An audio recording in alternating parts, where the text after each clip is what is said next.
ஆவியில் எளிமையுள்ளவர்கள் பாக்கியவான்கள், பரலோக ராஜ்யம் அவர்களுடையது. துயரப்படுகிறவர்கள் பாக்கியவான்கள், அவர்கள் ஆறுதல் அடைவார்கள்.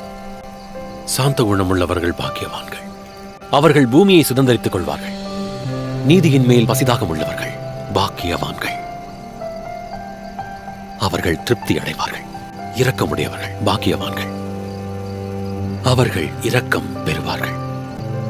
இருதயத்தில் சுத்தமுள்ளவர்கள் பாக்கியவான்கள், அவர்கள் தேவனை தரிசிப்பார்கள்.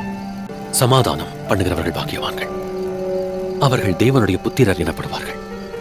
நீதியின் நிமித்தம் துன்பப்படுகிறவர்கள் பாக்கியவான்கள், பரலோக ராஜ்யம் அவர்களுடையது.